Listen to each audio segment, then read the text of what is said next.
stuff. So Senator Blunt didn't have to waste his time with us all afternoon. But we'll call up House Bill number 1220 and recognize Senator Blunt. Thank you, Mr. Chairman. I enjoy this committee a lot and don't think it's a waste of time at all, but I appreciate you recognizing me. We have a strike all amendment to the bill that is essentially what we passed earlier. We've worked with the Secretary of State's office and their folks are here. So if you have any questions that I can't answer, I'm sure they can. The intention is to deal with tax forfeited property. As you know, when you don't pay taxes on your property, for 2 years, it's sold at the county tax sale. If the county cannot sell the property, for all 82 counties, it then comes to the Secretary of State, who does his best to try to sell it. If he does sell the property, the first thing he does with the money is send to the cities and the counties the back taxes that are owed. But each year, there's money left over after the cities and counties are made whole. The purpose of the bill is to protect that excess revenue, which I think is around $1 million a year over the last 3 years, from being swept under the sweeps bill we passed a few years ago, and then to allow the Secretary of State first to spend up to address tree, let's see, cleanup cost.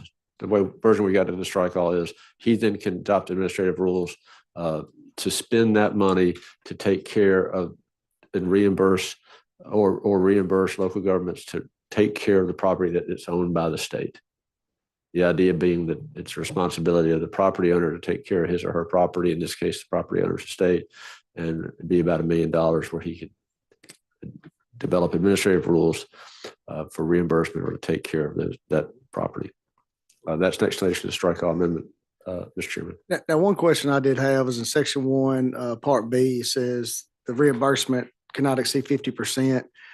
Now, some of this money stays with, when the property is sold, it stays with the county or municipality, whatever it is.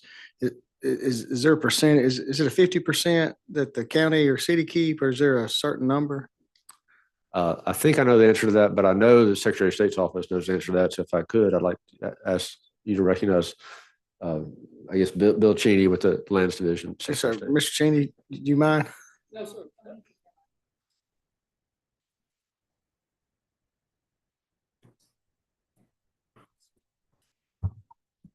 Yes, sir. The pursuant to statute, once we sell a piece of property, we reimburse the governmental entity. So about half will go back, and it's prorated out to the county, the city, the school, the sheriff. The other half is the half we're asking not to be swept. The 50% that you're talking about is from a business marketing management standpoint. If you've got a $2,000 lot, you don't want to then spend, $5,000 on that lot, cleaning it up perpetually, because you're never going to get that money back. So there's a balance of how much we can spend on each lot cleaning it up, other than that part cutting down trees, because there's a tort claims liability issue on the trees. But that's what that no more than 50% of the value of the property is to limit us spending all the money, say, on one lot that it's not worth it. I appreciate that explanation. Are there any questions? Senator Johnson. Just to make sure I understand, the amount of taxes that were owed is repaid. And why is the overage, why does it not go to the previous owner or their estate? The previous owner lost his or her property because the owner didn't pay taxes on it. That's why the state got it in the first place. But in a foreclosure sale, say, when there's a foreclosure, and I understand it is slightly different, but any overage over what was owed would then go back to the property owner before the foreclosure. Why do we not do the same?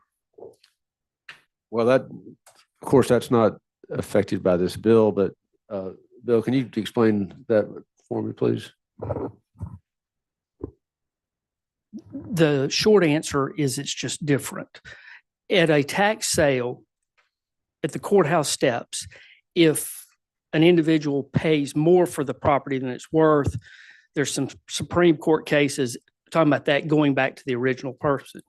What we have is the stuff that we might have it for 10 to 12 years before we sell it. I don't think we've ever sold anything for the value of the property. I mean, just by its nature, but it's just, I don't want to say it's just different, but statutorily it's just different. Okay. There's not that money like you're talking about. And you said though that, I guess if there is an overpayment, if it gets bidded up at a sale, that money would then go, what did you say about that? That is at the county level, and that's under a totally different set of rules. And I believe there was even a bill introduced this year to specifically say that would stay at the county.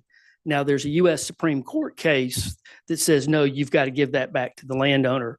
But you're dealing with something in real time, whereas what we're talking about is 3, 4, 5, 10 years past a sale. Okay, thank you. All right, we have any other questions? Yeah. I have a Senator question Butler. here. In reference to that sale, and explain to me again, if the county obtained the land because of the lack of paying the sale tax, are they required not to sell the land any more than what they owe for? After the tax sale at the county, nobody buys it. 3-year redemption, we get it. The state gets it. We try to sell it. I mean, we'd sell it for whatever we can sell it for, subject to the statute. Rarely do we even get close to anything above 50% of the value. So there's not, one of the things is we want it back on the land rolls to generate revenue versus the state making money. So we're never really in a situation we're even close to, at this stage, fair market value or overage for properties. Yes, of course. Thank you. All right, are there any other questions? All right, now we will need to adopt the strike all, is that correct? All right, do we have a motion? So moved. All right. Now do we have a final motion? All right. The motion is titled sufficient do pass as amended. All in favor say aye. Any opposition? All right, that bill is passed and will be recorded. Thank you, Mr. Chairman. Thank you, Senator Blunt. All right, let's go back to the top. We'll go to House Bill 974. This also is a strike all. It had some language that we had dealt with earlier regarding Lowndes County, and I don't think that was anything we needed to have in this bill. But this is a piece of property that City of Water Valley conveyed to the Department of Health. And they were going to build some houses through the Department of Health was, and they did not do that. So they didn't want to transfer the property back to the City of Water Valley. It's an old school building. But I'll be happy to answer any questions about this bill. Anybody have any questions? So moved, title switch to the pass. All right, we need to adopt the strike all. All right. So the strike all has been adopted. Do we have a motion? Title sufficient do pass as amended. Do we have any? Yeah, aye. Any opposition? All right, so that bill will be recorded. Next, we have House Bill 975. This is kind of the reverse of the last bill. This is the Department of Health through DFA wants to buy a piece of property in Lee County. And do we have any questions? So do you have a motion? All right, motion is title sufficient do pass. Everybody in favor say aye. Any opposition? All right, that bill will be recorded. Next is House Bill, we'll call it House Bill 1123. This is a strike all. This is the exact same bill we passed earlier in the session, the Senate bill. This is for Senator DeBar down in Greene County. Transfer a piece of property from the Department of Transportation back to the supervisors of Greene County. Be happy to answer any questions. All right, we have a motion to adopt a strike all. So moved. All right. All right, do we have a motion? Do we have any questions? All right. You have a question, Senator Johnson? All right. All right, do we have a final motion? All right, the motion is time sufficient to do passed as amended. All in favor say aye. All right, any opposition? No. All right, that bill will be recorded. Next, we'll call up House Bill number 1207, and I'll recognize Senator Butler. Okay, Mr. Chairman, House Bill 1207. This is a bill coming from Alcorn State University. We received a letter from the president of the university approving that change for a building to be named after Dr. Harness, who was one of the founders of, I say, one that drew up the plan for this particular facility. All right, do we have any questions? All right, Senator Johnson. Is he any relation to the Representative Harness? Yes, that's his Ah. father. Okay.